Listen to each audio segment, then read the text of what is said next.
You know, whenever we travel, we carry this whole set of like unwritten expectations right up to the hotel front desk. Right. You expect this totally seamless, choreographed transaction. Exactly. You present your name, they hand over a key, and, within minutes you're heading up to your room. It's supposed to be binary. Yeah, you either have a reservation or you don't. Right. But what happens to the language of customer service when that predictability just completely Well, vanishes? the interaction shifts like immediately. It goes from a standard procedure straight into a volatile recovery operation. Oh, for sure. The front desk is suddenly tasked with navigating a really frustrated traveler. And, the vocabulary they choose in those first 30 seconds pretty much dictates whether the guest becomes an adversary or an ally. And that transition from routine right into crisis is exactly what we are unpacking today. So welcome to this deep dive on the Biz English channel. So glad to be jumping into this. Today we're dissecting a fascinating real-world business English interaction. It's a hotel check-in that starts with a completely missing reservation, but ends up being an absolute masterclass in customer service. It really is a brilliant case study. Yeah. But hey, before we pull apart the phrasing and the psychology behind all this, I want to remind you to subscribe to the channel, hit the like button, and drop your own thoughts in the comments section down below as we analyze the dialogue. So let's look at the baseline scenario. We have a guest named Tom Sanders. He arrives at the Transnational Hotel expecting a 3-night stay in a single room. Right. He walks up to the desk, and the receptionist informs him that there is absolutely no record of his booking. And this right here is the critical inflection point. Yeah, how does he react? Well, Tom responds defensively, which is, the natural human reaction when a system basically rejects your reality. Right, of course. He doesn't raise his voice or anything, but he immediately presents this ledger of evidence. He states he booked directly, he mentions a deposit he paid, and he pulls out a reservation number. He is like establishing an undeniable paper trail. Exactly. He's building a fortress of logic. And as a service provider, challenging that fortress is just a guaranteed way to escalate the conflict, right? Oh, absolutely. If she questions whether he booked the right dates or, suggests he called the wrong hotel, she's essentially calling him incompetent. Which is the last thing you want to do to a tired traveler. Exactly. Oh. Which brings us to the receptionist's immediate pivot. She looks at his reservation number, accepts it at face value, and says, oh, I see, maybe there was a glitch with the booking system. Wow, okay. I look at the word glitch here as almost like a customer service Aikido move. Oh, that's a great way to put it. Right, because it's a strategic way of sidestepping human error. She doesn't say, I can't find it, which makes her look bad. Right. It implies personal incompetence. And she completely avoids saying, you aren't in here, which implies the guest messed up. Yes. Instead, it introduces a third-party antagonist. The glitch is this faceless, unpredictable technological failure. It's the perfect villain. It really is. By deploying that specific noun, she creates a structural shift in the power dynamic. Tom and the receptionist are no longer like sitting on opposite sides of a dispute. They're teaming up. Exactly. Yeah. They are now standing shoulder to shoulder looking at a broken computer system together. But wait, isn't glitch just kind of a convenient corporate cop-out? What do you mean? Well, I mean, it feels like the oldest trick in the book to just blame the software when someone in the back office probably just forgot to hit save. Does a savvy guy like Tom actually buy that? Well, whether he truly believes a server crashed or he secretly suspects human error is honestly somewhat irrelevant to the function of the conversation. Oh, really? Why is that? Because in high-stakes business communication, preserving the ego of both parties is paramount. The word glitch offers this polite fiction. Ah, polite fiction. I like that. Right. It gives Tom validation that he did everything right, and it protects the hotel's brand reputation from seeming, inherently disorganized. So it's a mutually beneficial scapegoat. Precisely. It allows the conversation to move instantly from assigning blame to finding a solution. Okay, that makes a lot of sense. So the blame is successfully deflected onto the servers, but the physical problem is still very much there. Very much so. They're standing in a hotel with a missing reservation, and the receptionist discovers there are 0 single rooms left in the building. They are entirely booked up. Right, which requires a transition from crisis de-escalation into the actual architecture of problem solving. And The way she frames her solution here relies heavily on behavioral economics. Yeah, she takes an approach that seems almost counterintuitive at first glance. She doesn't just offer the better room, right? Right. She doesn't immediately offer him an upgrade. First, she introduces a highly undesirable alternative. Which is such a bold move. It is. She tells Tom that the only thing available is an adjoined room situated directly next door to a family with children, and she explicitly warns him that it might get noisy. Yeah, she is establishing a psychological anchor there. A psychological anchor. Yeah. In the cognitive framing of the guest, his baseline expectation was a quiet, standard, single room. When that vanishes, his baseline drops to zero. Okay, all right. By presenting the noisy adjoined room, she pushes his expectations even lower, like into the negative. Because for a business traveler, loud children next door is literally the worst case scenario. Exactly. But I know you have some thoughts on this tactic. I do. I am genuinely skeptical about the ethics of this move, to be honest. Really? Yeah, presenting a terrible option just to make your next offer look better feels a bit manipulative. Like, what if Tom had just sighed, accepted his fate, and said, fine, I'll take the noisy room? Right, she would be trapped by her own bluff. Exactly. Well, that is the inherent risk of the contrast principle, assuming the noisy family was a complete fabrication. However, it's highly likely the adjoined room was genuinely the only other inventory they had left. Okay, fair enough. But notice how she uses it. She doesn't pause and let him accept the bad room. The introduction of the noisy room is this really brief, transient clause in her dialogue. She doesn't even let him answer. Right. Almost in the same breath, she swoops in with the rescue. She says, but that's not a problem. I can upgrade you to one of our business suites. They all come with jacuzzis. Wow, the juxtaposition is just severe. It's massive. She swings the pendulum from a crying toddler to a private jacuzzi in a matter of seconds. Tom experiences the relief of dodging a bullet, followed, immediately by the thrill of a premium upgrade. And pay attention to her active phrasing there. I can upgrade you. Oh, she makes it personal. Exactly. She positions herself as his internal advocate within the hotel. She's no longer the person who couldn't find his booking. She's the person bending the rules to secure him a luxury suite. It totally changes the dynamic. But naturally, Tom's business instincts kick in.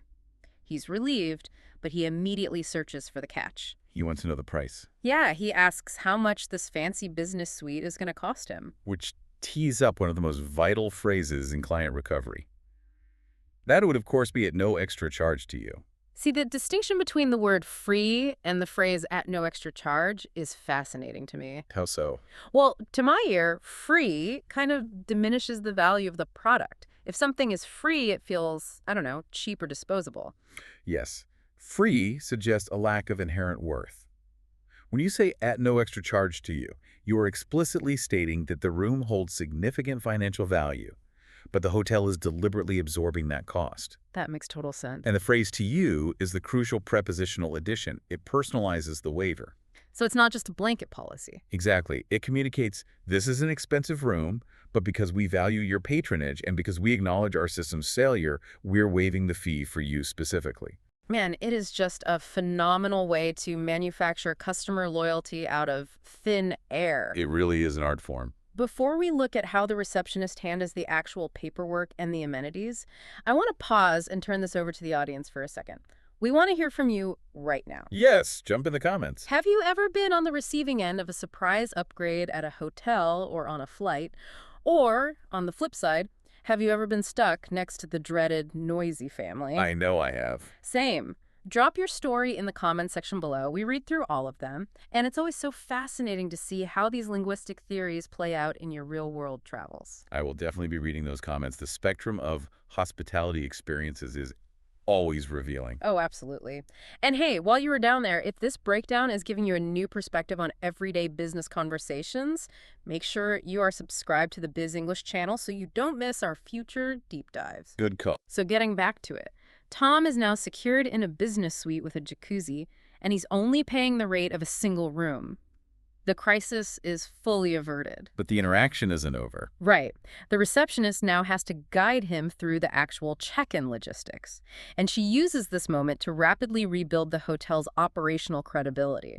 Because a free suite doesn't completely erase the fact that the hotel's software just lost a reservation. Exactly. She needs to prove they aren't totally incompetent. Right. She needs to demonstrate that the rest of the facility is highly functional. So she smoothly hands over the wireless internet access code with clear instructions, mentions the gym, and points out the indoor pool. She is basically bombarding him with competence. That's a great way to say it. She is showing that they absolutely have their act together when it comes to the physical amenities, but there is a secondary challenge here. They still have to process the actual registration form. And whenever someone is filling out paperwork at a front desk, there is that vacuum of silence. Yeah, that awkward pause. And silence in a post-conflict scenario can be really dangerous. Why is that? Well, it allows a guest's mind to wander back to the initial frustration of the missing booking. They start thinking, wow, this place really messed up. Yeah, I see. This is where we see the transition from transactional communication right into relational communication. See, people often dismiss small talk. They call it a social lubricant, which is a phrase I honestly find incredibly cliche and kind of reductive. You're not a fan of that term? Not at all. I don't think she is just making idle chatter to pass the time. I view this specific type of small talk as a diagnostic tool. Diagnostic tool is a much sharper way to categorize it, actually. Right. She is essentially gathering data on her guest's current emotional and physical state. Exactly. So she checks his ID, notices he is from San Francisco on the West Coast, and she asks about his trip. Tom replies that the flight was long but smooth and that he slept almost the whole way. And that response is an absolute goldmine of diagnostic information. Oh. Well, if Tom had said, the flight was a nightmare, I was delayed for hours and I'm exhausted, the receptionist would know to keep the interaction super brief, skip the pleasantries, and just get him to his bed immediately. Read the room, basically. Exactly. But by telling her he slept and the flight was smooth, Tom is signaling that he actually has the cognitive bandwidth for a conversation. So she leans into it. She asks if it is his first time in the Big Apple. Such a specific word choice. Yeah.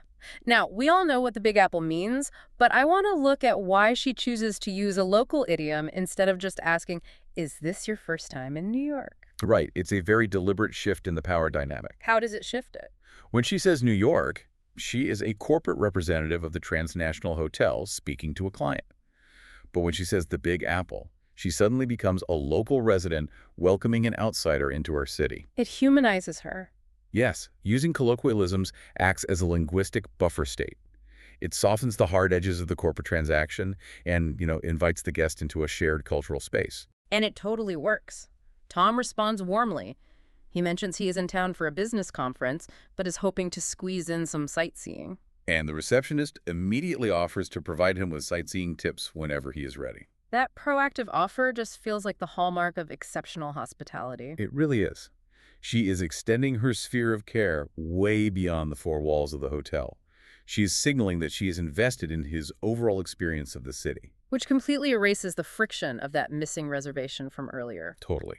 Tom is no longer a frustrated confirmation number. He is a valued guest interacting with a helpful local. Which brings us to the final hurdle. The crisis is solved, the rapport is built, the paperwork is signed. Now they have to execute the actual physical handoff. The part where things often go wrong. Yeah. The receptionist gives him the key for room 653. And this is where so many customer service interactions stumble, honestly.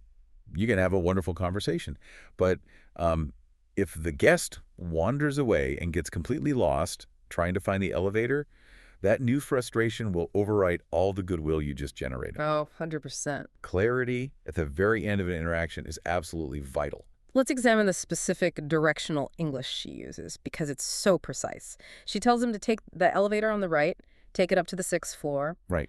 When he gets off, turn right, and the room will be at the end of the corridor on the left-hand side.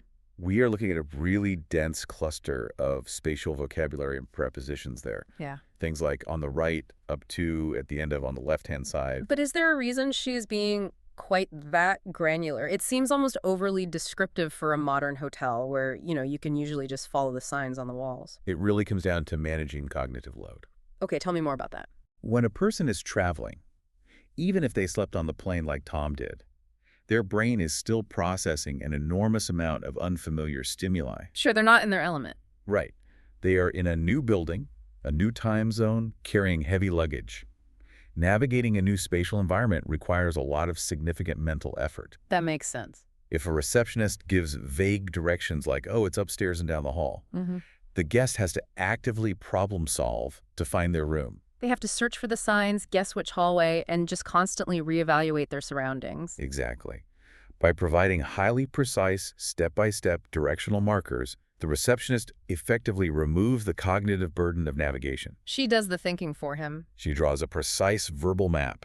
Tom doesn't have to think. He just has to execute a series of simple left and right turns. Prepositions are often the very first linguistic structures to degrade under stress or fatigue. Oh, really? Yeah, so hearing them delivered with absolute clarity provides a deep sense of psychological relief. And she pairs that cognitive relief with physical relief, too.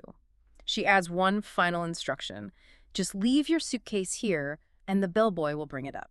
It is the perfect punctuation mark to the entire interaction. It really is. I mean, think about it. He arrived carrying the physical burden of his luggage and the mental stress of a missing reservation. And he leaves unburdened by both. Exactly. He leaves the front desk unburdened, strolling up to a jacuzzi suite, fully equipped with a mental map of exactly how to get there. And the interaction closes with the classic professional sign-off, If you need anything, please feel free to dial the front desk. Enjoy your stay. It is a textbook example of guiding a client from a state of systemic failure to a state of total comfort, using nothing but strategic communication. Beautifully said. Well, let's synthesize what we've unpacked here today.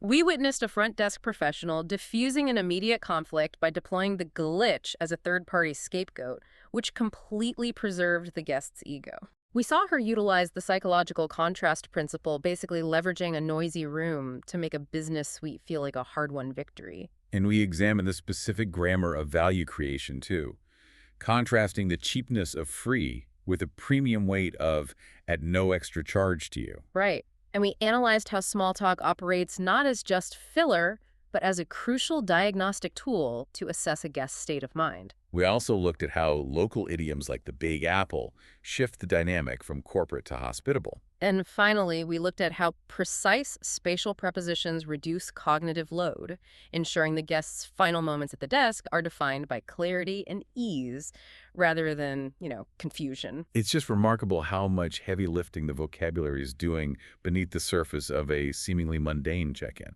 It really highlights that fluency in business English is rarely about having a massive vocabulary. No, not at all. It is about deploying the right structural phrasing at the precise moment to manage emotions and frame perceptions. Absolutely spot on. Well, that pretty much wraps up our analysis for today. But, the learning doesn't stop when the audio ends. Once again, you are tuned into the Biz English channel, and we are incredibly grateful you chose to spend your time with us today. We really are. If this deep dive illuminated something new about how you communicate at work or maybe while traveling, please hit that subscribe button, give us a like, and share your thoughts in the comments. Yes, tell us your stories. We really want to know how you handle sudden friction in your own professional interactions. The strategies we discuss here are completely universal, and hearing how you apply them in different industries always just deepens the conversation. It absolutely does. As we sign off, I want to leave you with one final lingering thought to turn over in your mind. Let's hear it.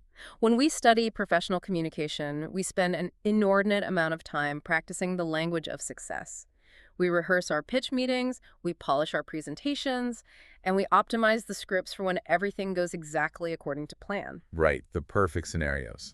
But if we look at Tom and the receptionist today, it forces us to reconsider what real mastery looks like. What if the true measure of your fluency isn't the eloquence you possess when the system works perfectly, but the strategic grace you summon the moment the system completely fails? That is a vital question to consider. Yeah. Resilience is often the true test of communication. It's definitely something to keep in your back pocket the next time you face an unexpected detour. Thank you so much for joining us on this deep dive. Keep analyzing the conversations around you, and we will see you in the next one.